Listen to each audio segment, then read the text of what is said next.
So hey guys, welcome to my channel. तो today's topic is vesicular mole. ठीक है, जैसे कि मैंने आपको बताया ही है कि हम लोग पैथोलॉजी की कंप्लीट सीरीज़ करेंगे, हर एक टॉपिक को कवर करेंगे। ठीक है, तो आज हम लोग पढ़ेंगे वेसिकुलर मोल। ठीक है, vesicular mole is also known as हेडेंटिफोम मोल। ठीक है, इसको क्या बोलते हैं? हेडेंटिफोम मोल। ठीक है, तुम्हें पेपर में या तो वेसिकुलर मोल आ जाएगा या फिर बोलेगा हेडेंटिफोम मोल बताओ। ठीक है, it is a benign neoplasm of the cryonic villi in which villi are enlarged and filled with water like clear fluid। ठीक है, देखो क्या होता है कि जो वेसिकुलर मोल है बेसिकली विनाइन neoplasm of the chorionic villi. ठीक है, विलाई क्या हो जाती है? इनलार्ज्ड हो जाती है और filled with water like clear fluid like this. ठीक है, common in teenagers and old age pregnancies. ठीक है, अब एपिडेमियोलॉजी की बात करें तो इंडिया में ज़्यादा इंसिडेंट्स देखने को मिलते हैं। ठीक है, common in low socio economic class. ठीक है, पैथोजेनेसिस की बात की जाए तो vesicular mole is abnormal form of pregnancy. वेसिकुलर मोल क्या है? अबनॉर्मल फॉर्म ऑफ प्रेगनेंसी है। ठीक है, in which the sperm is fertilised with non viable egg, clear, and reduplicate the chromosomes. All the nuclear genes are inherited from parent. समझ आ गई बात? अभी क्या बोल रहा है कि बेसिकली जो वेसिकुलर मोल है उसमें अबनॉर्मल, वो क्या है? एक अबनॉर्मल फॉर्म ऑफ प्रेगनेंसी है। क्लियर, इसमें क्या होता है बेसिकली जो हमारा स्पर्म है, ठीक है, स्पर्म जो है वो एग के साथ क्या कर जाता है? फर्टिलाइज कर जाते हैं और अबनॉर्मल सा स्ट्रक्चर, मतलब कि जैसे जाइगोट बनता है अबनॉर्मल सा वो बना देता है। क्लियर, अब देखो टाइप्स में क्या आ रहा है, या तो कंप्लीट मोल्स होंगे या फिर पार्शियल मोल्स होंगे। कंप्लीट मोल्स में क्या होगा? All chorionic villi are vesicular, no signs of embryonic and fetal development. इसमें क्या होगा? कंप्लीट जो क्यूरोनिक विलाई है वो इन्वॉल्व होती है, जिसकी वजह से क्या होता है? No sign of embryonic and fetal development. जो बेबी है उसकी कंप्लीट डेवलपमेंट नहीं होगी। ठीक है, डेवलपमेंट ही नहीं होती बेबी की।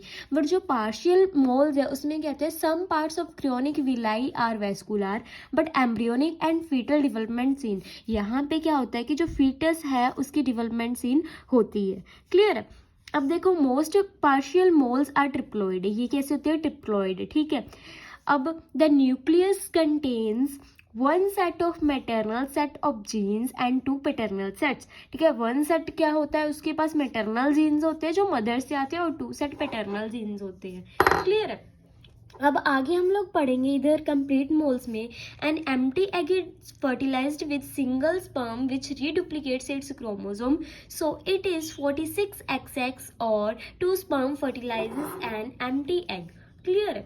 समझ आ रहा है क्या बोल रहा है? कि देखो जो स्पर्म है, स्पर्म क्या कर रहा है? एग के साथ फर्टिलाइजेशन कर रहा है। फर्टिलाइजेशन करने के बाद जो क्रोमोसोम बन रहा है, ठीक है, जो क्रोमोसोम है उसमें 46XX या फिर 46XY टाइप के क्रोमोसोम हमें देखने को मिल रही है। ठीक है, अब हम लोग बात करेंगे पैथोलॉजी की। ग्रोथ में जो यूट्रस है वो इनलार्ज देखने को मिलता है। ठीक है, जैसे प्रेगनेंसी में होता है। Filled by thin wall translucent grape like vesicles. ठीक है, कैसी वेसिकल्स देखने को मिलेगी? ऐसे ग्रेप्स लाइक वेसिकल्स देखने को मिलेगी हमें। क्लियर है? आगे हम लोग अगर माइक्रोस्कोपिकली देखिए, trophoblastic proliferation of the both syncytial and cytotrophoblastic layers. ठीक है, क्या हो रहा है कि जो हमारे पास ट्रोफोब्लास्टिक प्रोलिफरेशन है वो सिंसिटिकल भी देखने को मिल रही है और साइटोफोब्लास्टिक लेयर्स में भी देखने को मिल रही है, which causes excessive secretion of beta human क्रियोनिक gonadotropins. क्या कर रहा है? जिसकी वजह से क्या हो रहा है कि एक्सेसिव सिक्रेशंस हो रही है। किसकी?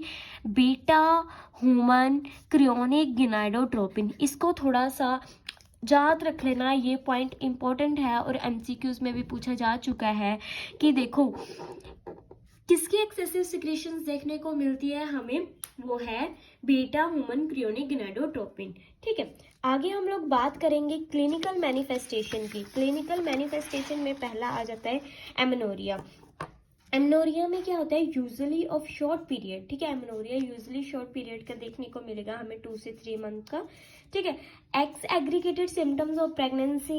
के कारण, ठीक है।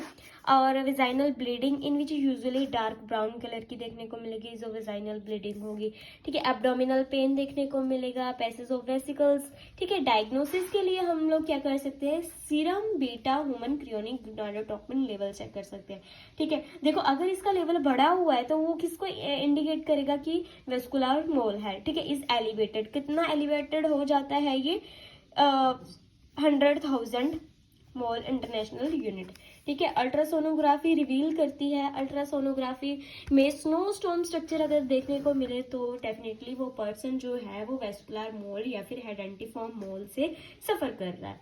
क्लियर है, ये चीज भी इंपॉर्टेंट है, ये भी एमसीक्यूज पूछा जा चुका है। Snowstorm appearance is seen in hydatidiform mole, vesicular mole. Clear है, आगे हमें कॉम्प्लिकेशंस में haemorrhage, infection, development of choriocarcinoma देखने को मिलेगी, ठीक है। I hope you understand. तो ये था हमारा आज का topic, that is vesicular mole, ठीक है। Please don't forget to like, share and subscribe.